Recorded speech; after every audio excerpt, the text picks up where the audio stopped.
ഒരു ചെറിയ കുട്ടി, കേവലം 2 വയസ്സ് മാത്രം പ്രായം, ഒരു സ്ഫടിക ശവപ്പെട്ടിക്കുള്ളിൽ 100 വർഷങ്ങൾക്ക് ശേഷവും പുഞ്ചിരിയോടെ ഉറങ്ങുന്ന ഒരു മാലാക, റൊസാലിയ ലംബാർഡോ. ലോകം അവളെ വിളിക്കുന്നത് സ്ലീപ്പിംഗ് ബ്യൂട്ടി ഓഫ് പലർമോ. 1918 റൊസാലിയ ലംബാർഡോ ജനിച്ചത്. ഇന്നത്തെ ഇറ്റലിയിലെ പലർമയായിരുന്നു അവളുടെ നാട്. അവരുടെ അച്ഛൻ ജനറൽ മാരിയോ ലംബാർഡോ ഇറ്റാലിയൻ സൈന്യത്തിലെ ഒരു ഉദ്യോഗസ്ഥനായിരുന്നു.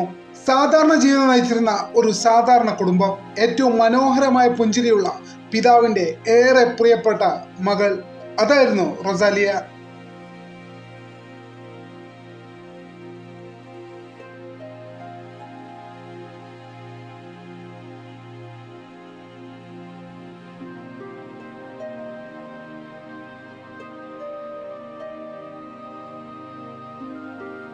എന്നാൽ 1920 കാലഘട്ടങ്ങളിൽ പിറന്ന ന്യൂമോണിയ കാരണം ആ കുട്ടി മരണപ്പെടുന്നു. അന്നത്തെ കാലത്ത് ന്യൂമോണിയക്ക് വേണ്ടത്ര മരുന്നുകളൊന്നും ഇല്ലാത്തതിനാൽ ആ കുട്ടി ന്യൂമോണിയ ബാധിച്ച് കുറച്ച് ദിവസങ്ങൾക്കുള്ളിൽ തന്നെയാണ് മരണപ്പെടുന്നത്. റൊസാലിയയുടെ മരണവാർത്ത അറിഞ്ഞതോടെ തന്നെ അവളുടെ അച്ഛൻ ജനറൽ ലംബാർഡോ അക്ഷരാർത്ഥത്തിൽ ശരിക്കും തകർന്നുപോയി. തന്റെ പ്രിയപ്പെട്ട മകളെ ഒരു ദിവസം പോലും തനിക്ക് കാണാതിരിക്കാനാവില്ല എന്നതുകൊണ്ട് തന്നെ എങ്ങനെയെങ്കിലും അവളുടെ മുഖം സംരക്ഷിക്കണമെന്ന് ആ പിതാവ് സ്വാഭാവികമായിട്ടും ആഗ്രഹിച്ചു. തനിക്ക് മരിക്കുന്ന സമയത്ത് പോലും തന്റെ കുഞ്ഞിനെ കണ്ടുകൊണ്ട് മരിക്കണമെന്ന് ഒരു പിതാവിന്റെ മനസ്സിൽ ആഗ്രഹമുണ്ടാകുന്നു. കേടുപാട് കൂടാതെ തന്റെ മകളുടെ ശരീരം സൂക്ഷിക്കണമെന്ന തീരുമാനത്തിൽ ആ പിതാവ് ഒടുവിൽ എത്തിച്ചേരുകയാണ്. അങ്ങനെ അദ്ദേഹം അവസാനം എത്തിച്ചേരുന്നത് അക്കാലങ്ങളിൽ വളരെ പ്രശസ്തനായ എംബാമിംഗ് വിദഗ്ധനായ ഡോക്ടർ ആൽഫർഡോ സലാഫിയുടെ അടുത്താണ്. ഡോക്ടർ സലാഫിയ അക്കാലത്ത് വളരെ രഹസ്യമായ രീതിയിലായിരുന്നു എംബാമിംഗ് നടത്തിയിരുന്നത്. കാരണം അദ്ദേഹത്തിന്റെ രാസമിശ്രിതം അത്രമേൽ ഫലപ്രദമായിരുന്നു എന്നതിലെ മറ്റൊരു തെളിവ് കൂടിയാണ് 100 വർഷം കഴിഞ്ഞിട്ടും റൊസാലിയോ എന്ന മനോഹരമായ പുഞ്ചിരിയുള്ള ഒരു പെൺകുട്ടിയുടെ മൃതദേഹം ഇന്നും യാതൊരു കേടുപാടും കൂടാതെ സൂക്ഷിച്ചിരിക്കുന്നത്. ഈ രാസമിശ്രിതത്തിൽ അദ്ദേഹത്തിന്റെ പ്രധാന ചേരുവകളായി വന്നിരുന്നത് ബാക്ടീരിയ നശിപ്പിക്കാനുള്ള formalin, zinc salt, salicylic acid, glycerin, അതുപോലെ തന്നെ ആൽക്കഹോളും സാൾട്ടും ചേർന്ന മിശ്രിതം. ഇതായിരുന്നു അദ്ദേഹത്തിന്റെ ആ രഹസ്യമായിട്ടുള്ള എംബാമിംഗ് ചെയ്യാനുള്ള മിശ്രിതമായി കണക്കാക്കിയിരുന്നത്. ഈ രഹസ്യമിശ്രിതത്തിന്റെ കൂട്ടുകൾ പിന്നീട് അദ്ദേഹത്തിന്റെ മരണശേഷം അദ്ദേഹത്തിന്റെ ഡയറിയിൽ കുറിച്ചിട്ടത് ലോകം കണ്ടെത്തുകയായിരുന്നു.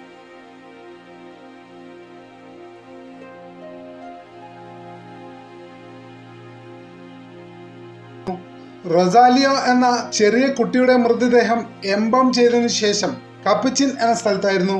അവളുടെ ശരീരം ഒരു സ്ഫടിക ശവപ്പെട്ടിയിലായിരുന്നു. അതിലൂടെ ഇപ്പോഴും കാണുമ്പോൾ അവൾ ഉറങ്ങുന്നതായി നമുക്ക് തോന്നും.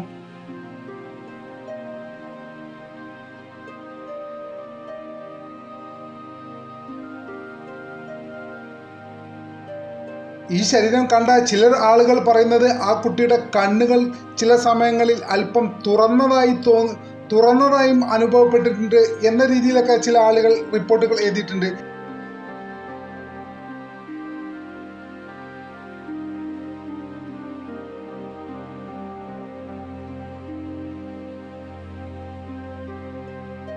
ഇതിനെ മിക്ക ആളുകളും മിറാക്കിൾ എന്നും ശാസ്ത്രീയപരമായി ഓപ്റ്റിക്കൽ ഇല്യൂഷൻ ആണെന്നും ചിലർ വാദിക്കുന്നുണ്ട്. പക്ഷെ പിന്നീട് വർഷങ്ങൾക്ക് ശേഷം 2009 റൊസാലിയോയുടെ മൃതശരീരം സയന്റിസ്റ്റുകൾ സ്കാനിങ്ങിന് വിധേയമാക്കി. ആ സുന്ദരിക്കുട്ടിയുടെ മസ്തിഷ്കം, കരൾ, ഹൃദയം ഇപ്പോഴും യാതൊരു കേടുപാടുകളും കൂടാതെ നിലനിൽക്കുന്നുണ്ട് എന്ന് ആ സയന്റിസ്റ്റുകൾ കണ്ടെത്തി. സാധാരണ എംബാമിംഗ് ചെയ്ത ശരീരങ്ങൾ ഏകദേശം 30 വർഷങ്ങൾക്ക് ശേഷം സ്വാഭാവികമായി ചീഞ്ഞു പോകുകയോ നിറമാറ്റം സംഭവിക്കുകയോ ഒക്കെ ചെയ്യാറുണ്ട്. പക്ഷേ ഈ റൊസാലിയോ എന്ന ചെറിയ കുട്ടിയുടെ ശരീരത്തിൽ അത്തരത്തിൽ യാതൊരു സംഗതിയും ഇതുവരെ ഉണ്ടായിട്ടില്ല എന്നാണ് സയന്റിസ്റ്റുകൾ കണ്ടെത്തിയത്. ശാസ്ത്രം ഇന്നും അതിന്റെ കാരണങ്ങൾ അന്വേഷിച്ചു കൊണ്ടിരിക്കുകയാണ്. ഒരു കുഞ്ഞിന്റെ ഉറക്കം, ഒരു നൂറ്റാണ്ടോളം നീളുന്ന അത്ഭുതം. റൊസാലിയ ലൊംബാർഡോ എന്ന ചെറിയ കുട്ടി ലോകത്തിലെ ഏറ്റവും സുന്ദരമായ മമ്മി എന്നാണ് ഇപ്പോൾ അറിയപ്പെടുന്നത്.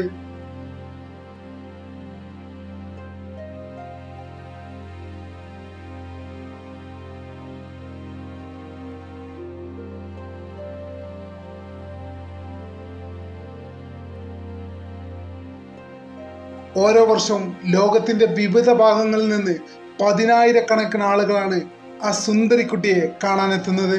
പക്ഷേ അവൾ പുഞ്ചിരിച്ചുകൊണ്ട് ഉറങ്ങുകയാണ്. ശാശ്വതമായ ഉറക്കം.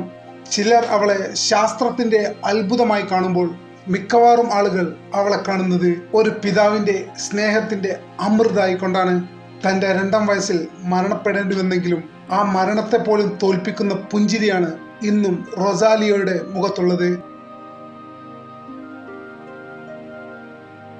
100 വർഷങ്ങളായി ഉറങ്ങിക്കൊണ്ടിരിക്കുന്ന ഒരു കുഞ്ഞു മാലാക, ദ സ്ലീപ്പിംഗ് ബ്യൂട്ടി ഓഫ് പലർമോ.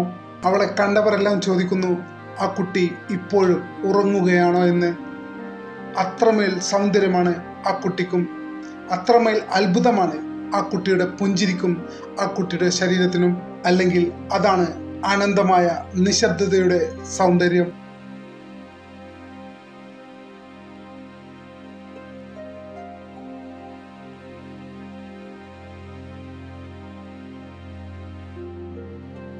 നമ്മുടെ ചാനൽ ഇതുവരെ സബ്സ്ക്രൈബ് ചെയ്യാത്ത സുഹൃത്തുക്കൾ ഇപ്പോൾ തന്നെ സബ്സ്ക്രൈബ് ചെയ്ത് പിന്തുണ നൽകുമെന്ന് വളരെ വിനീതമായി അപേക്ഷിക്കുന്നു. മറ്റൊരു വീഡിയോയുമായി ഒട്ടും വൈകാതെ കാണാമെന്ന പ്രതീക്ഷയോടെ തൽക്കാലത്തേക്ക് ഇവിടെ പറയുന്നു. നന്ദി.